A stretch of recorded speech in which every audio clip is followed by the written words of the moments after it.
ilaika ilayal masir, hendaklah kalian bersyukur kepadaku dan kepada kedua orang tuamu, karena kepada akulah engkau akan kembali.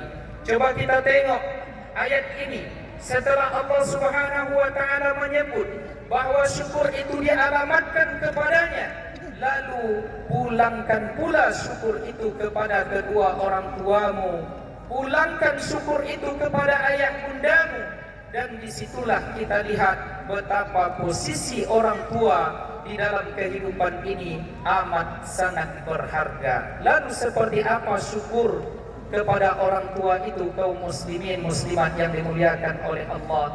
Cukup berikan kepada mereka ihsan. Apa makna dari ihsan itu? Memberikan lebih dari apa yang pernah kita terima.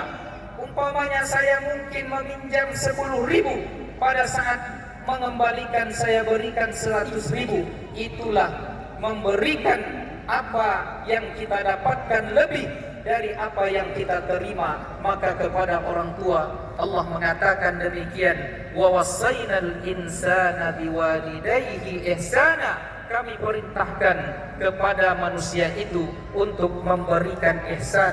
Berikanlah lebih kepada kedua orang tuamu daripada yang pernah engkau terima daripada mereka. Maka kaum muslimin yang dimuliakan oleh Allah dan kaum muslimat, jika mereka hidup pada hari ini, datanglah kepadanya, kunjunglah dia, peluklah dan mintalah maaf, mintalah keridhaan kepada keduanya. Apabila mereka sudah ridha, amanlah hidup ini, selamatlah dunia ini, dan selamatlah kita sampai di akhirat kelak. Tetapi apabila mereka sudah tersinggung, ada sikap kita yang menyalah kepada mereka, ada lisan kita yang menyebabkan mereka bersedih, ketahuilah demi Allah, engkau akan berenang di dalam kesengsaraan dunia ini sampai di akhirat nanti, karena tidak ada dosa yang Allah segerakan azabnya di dunia ini kecuali dosa diantaranya adalah durhaka,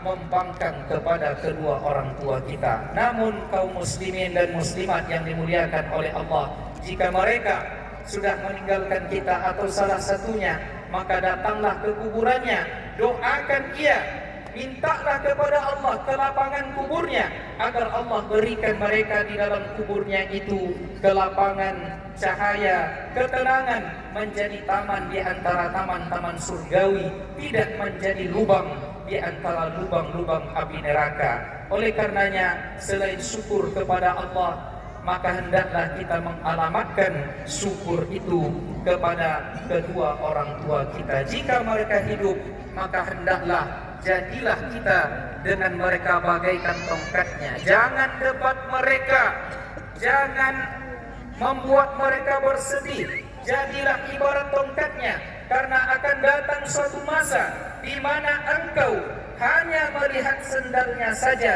Di saat mereka sudah berpulang, itu sudah mengobat sedikit rindu kepada mereka. Maka pada hari yang mulia ini, kunjungi mereka yang masih hidup, berziarahlah kepada mereka yang sudah wafat. Doakan, Allahumma ufirli wa liwalidayya warhamhuma kama rabbayani shaghira. Allahu akbar, Allahu akbar, Allahu akbar, walillahil hamd. Kaum muslimin muslimat sidang jamaah Idul Fitri yang dimuliakan oleh Allah. Lalu apa puncak dari syukur itu? Puncak dari rasa syukur kita itu adalah dengan beramal. Allah mengatakan kepada Nabi Daud, "I'malu ala Daud syukra." Beramallah kalian wahai keluarga Daud dalam rangka bersyukur kepada Allah.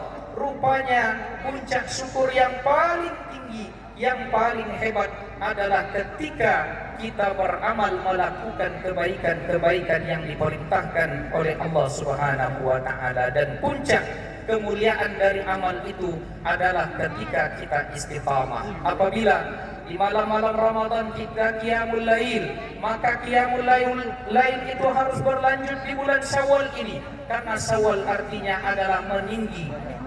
Apabila selama Ramadan kita terbiasa membaca Al-Quran, maka Al-Quran itu harus selalu kita baca di luar Ramadan. Dan di Syawal ini ditingkatkan karena Syawal artinya adalah peningkatan apabila kita sudah terbiasa berpuasa, di mana puasa kita pada bulan Ramadan itu adalah dari yang halal, maka tidak ada lagi kesempatan kita untuk mendekat kepada yang haram pada saat kita keluar dari bulan Ramadan.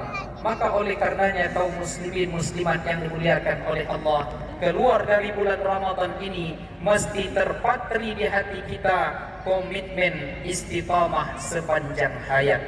Komitmen istiqamah sepanjang hayat. Kunu rabbaniyin wa la takunu ramadaniyin. Jadilah hamba Allah yang sejati, tapi janganlah kalian menjadi hamba-hamba Allah yang hanya beribadah di bulan Ramadan saja. Suatu ketika Imam Abul Hasan Asy-Syadzili ditanya oleh murid-muridnya, "Wahai Imam, apa dan bagaimana sesungguhnya Lailatul Qadar itu?" Lalu Imam Asy-Syadzili menjawab, "Lailatul Qadar mana yang kalian maksud?" "Yang kami maksudkan adalah malam yang diturunkan di dalamnya oleh Allah malaikat." Lalu Imam Asy-Syadzili mengatakan dan menjawab, "Malam mana yang Allah tidak menurunkan malaikatnya?" "Maksud kami wahai Imam," kata para muridnya, "Lailatul Qadar yang kami tanyakan itu adalah malam yang Allah ampuni dosa hamba-hambanya." Lalu Imam Asy-Syadzili kembali bertanya, "Malam mana yang Allah tidak mengampunkan dosa?" "Maksud kami wahai Imam," kata murid-muridnya, "Lailatul Qadar yang kami tanyakan itu adalah malam yang Allah ampuni dosa-dosa hambanya, yang Allah angkat derajat hamba-hambanya." Lalu Imam Asy-Syadzili kembali bertanya, "Malam mana yang Allah tidak mengampuni dosa kita? Malam mana yang Allah tidak meninggikan derajat kita?" Lalu setelah itu Imam Asy-Syadzili berkata kepada murid-muridnya dan jamaahnya, "Izhabu, pergilah kalian semua. Nahnu qaumun kullu layalina billahi qadarun."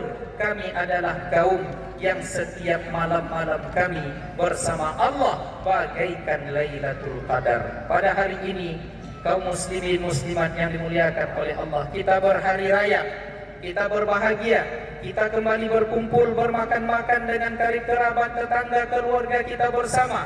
Ada kebahagiaan di relung hati kita.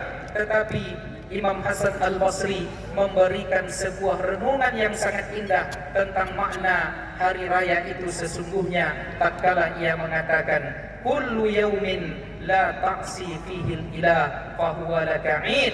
Hari di mana engkau tidak bermaksiat kepada Allah, itulah hari raya sesungguhnya. Hari di mana engkau tidak durhaka kepada Tuhan, itulah hari di mana engkau merayakan hari raya sesungguhnya.